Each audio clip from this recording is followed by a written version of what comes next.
Hello guys. Guys daw ba? Galing tayo sa Tecno Repair Center at ito nga palang aking cellphone ay talagang naghihingalo na. Pagka bumigay pere, patay na. Wala na tayong magagamit sa pang-vlog na pag-asa na lang. Maka ano man lamang din sa Reels o kaya ay sa YouTube ay kumita man lamang. Ayan, at nagtanong na nga tayo sa repair center ng Tecno. Ay hindi sila nag-repair. Ang na-repair lamang nila ay kung LCD. Pero nagtanong ako din sa mga repair center kung pwedeng lalagyan labang ba ng silicon blue pala ang tawag doon. Kasi nga, bumibigay na, lumuluwag nga. At pagka baka bumigay na pati screen. Diyos mio, alam mo ba kung magkano ang mga dito sa loob ng mall? Magkano ba ang repair nila? Ay 300 yung isa naman ay 250. Siyempre, sa talagang mga repair center dito sa mall, mahal. Magtatanong tayo sa labas at nagtsatsaga na lamang tayo sa scotch tape din at nalagay na lamang natin sa gilid-gilid at pahirap na at baka bumigay wala pa tayong pamalit. Buti man lang kung nakita na. Abay kahit ayuda ng senior ay wala pa Kaya nga ni ere. Pagtsagaan na lamang natin at pigilan na lang na bumagsak ang bawat Ba't kapag hawak-hawak ay nabagsak yan ay nakakatulugan ko minsan ay baka bumigay ng tuluyan ay goodbye. Parang goodbye pag-asa. Ito na lang ang aking pag-asa. Dati nagkaroon akong Huawei. Binigay ng mga kaibigan rin. Sana naman meron namang merong mag-sponsor sa atin dyan. Alam niyo ba yung Huawei ko?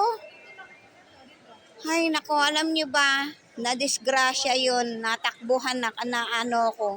Tawag din ay na nadagit ba ng nadagit ng yung mga mga nandudugas na mga nakamotorsiklo. Wala akong wala akong tao-tao sa kalye. Yun, Holy Week pa yun. Dito naman sa ilalim ng SM Manila, kumpleto dito lahat ng klase ng mga gadgets mabibili mo, tsaka mga repair center, pati yung mga bayad center like Smart, PLDT, mga gaming grounds pala. Yan, marami no. Dati nagkaroon rin ako ng Oppo na lang tayo at ang Realme. Tunay na real ako. Na-promote ko na yan dati. Sana nga, meron man lang makapag-sponsor sa atin dahil kung hindi, goodbye vlogging, goodbye reels na tayo. At palabas na nga pala ako ng SM Manila dahil galing ako sa Oscar. Nagtanong ako tungkol sa aking benefits at saka privilege. Hindi ako nakapanood ng sine dito sa SM Manila, na libre lang talaga. Tapos, pupunta tayo sana sa grocery, kaya lang maraming tao. Tsaka, umiiwas tayo sa gastusan. Ayan sana makapangsanggupsal man lamang ako. Kahit may one lang dito. Pang isahang tao lang. Pero syempre, romantic baboy yan. Di naman tayo mahilig sa baboy. Yun lang mga kabeshit, dito na tayo sa may ilalim ng elevator. Bye! Ay, bye para.